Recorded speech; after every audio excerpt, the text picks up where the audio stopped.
Jua lilipoanza kuzama juu ya maji ya Ghuba ya Uajemi, anga la eneo hilo lilijaa sauti za mlipuko, ving'ora vya tahadhari na hofu iliyokuwa ikienea kutoka mji mmoja hadi mwingine. Kilichokuwa kimeonekana kama matumaini ya kurejea kwa amani sasa kinaanza kuyeyuka haraka, huku Irani, Marekani na washirika wao wakionekana kurudi tena kwenye njia ya mapambano makali katika vita. Katika tukio lililozua mshtuko mkubwa, Irani ilizindua mashambulizi yaliyolenga Kuwait, taifa ambalo kwa muda mrefu limekuwa likijaribu kujiepusha na moto wa vita vinavyozunguka eneo hilo kwa muda mrefu.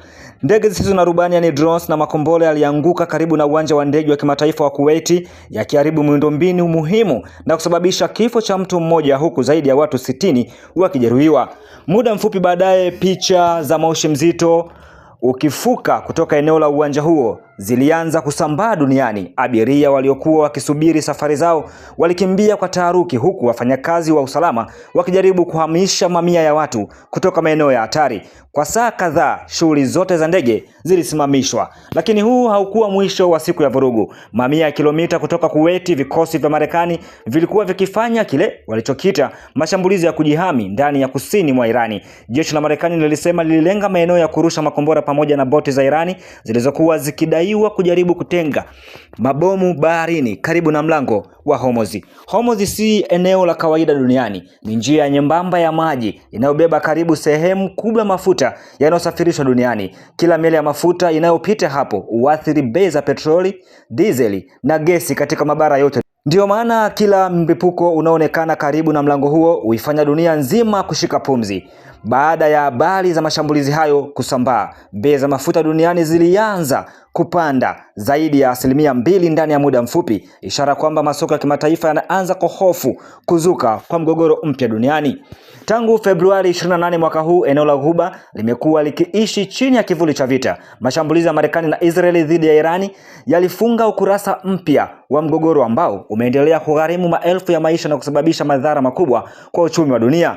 Ingawa mwezi Aprili kulitangazwa usitishaji wa mapigano nchini Pakistani mjini Islamabad, hali haijawahi kuwa tulivu kabisa.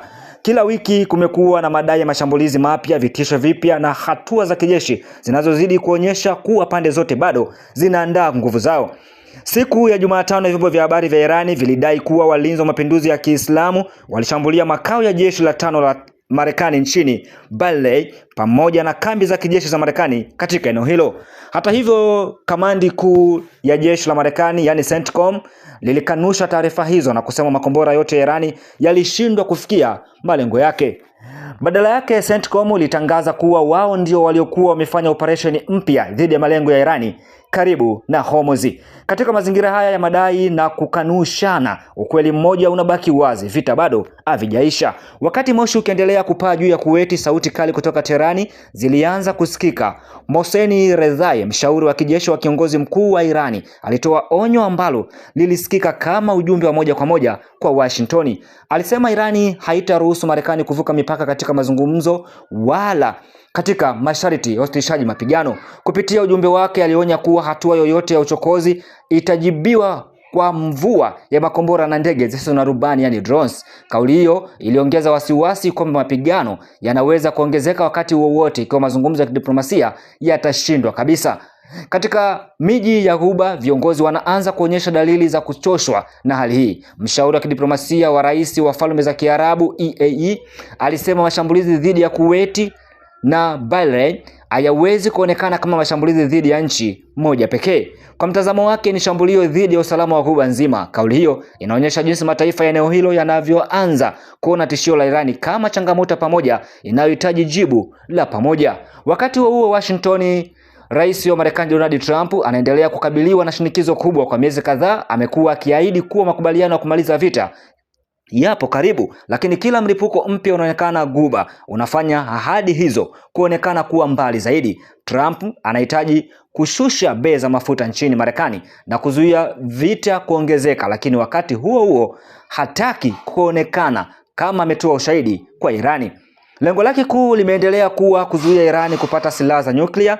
Katika mahojiano ya hivi karibuni, Rais Trump alisema anaamini Irani imekubali kutokuwa na silaha za nyuklia na kwamba viongozi wa juu wa Teherani wanashiriki katika mazungumzo hayo. Lakini upande wa Irani unasema bado kuna masharti mengi ambayo hayajatekelezwa. Teherani inataka vikwazo vya mafuta viondolewe, mapato yake ya mafuta yafunguliwe na masharti mengine ya kisiasa yakubaliwe kabla ya kusonga mbele. Kwa sasa hakuna upande unaoonekana tayari kurudi nyuma, kana kwamba mgogoro wa Ghuba hautoshi, moto mwingine unaendelea kuwaka nchini Lebanoni. Siku hiyo hiyo mashambulizi ya ndege zisizo na rubani yani drones yaliripotiwa kuua watu kadhaa kusini mwa Lebanoni. Gari lililokuwa karibu na Beiruti pia lililengwa katika shambulio lililoibua taharuki mpya.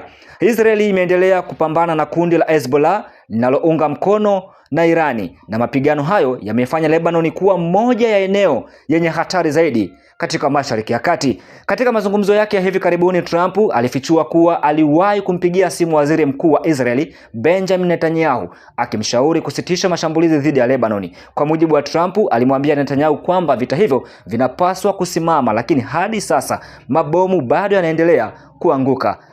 Leo swali kubwa linaloulizwa katika miji mikuu ya dunia ni moja tu. Je, huu ni mwanzo wa awamu mpya wa vita vikubwa vya Mashariki ya Kati? Mashambulizi dhidi ya Kuwait, operations za Marekani katika Hormuz na vitisho vya Irani na mapigano yanayoendelea Lebanon vinaonyesha kuwa usitishaji wa mapigano uliotangazwa miezi michache iliyopita uko kwenye hali ya hatari kubwa. Kila kombora linalorushwa, kila ndege isiyo na rubani inayovuka anga la Ghuba, na kila kauli kali kutoka Washington, Teherani au Tel Aviv inasogeza dunia hatua moja karibu zaidi na mgogoro ambao unaweza kutikisa uchumi wa kimataifa na usalama wa dunia kwa miaka mingi ijayo. Kwa sasa anga la Ghuba bado limejaa moshi, meli bado zinasubiri kwa tahadhari karibu na Hormuz, na mamilioni ya watu duniani wanaendelea kutazama kwa hofu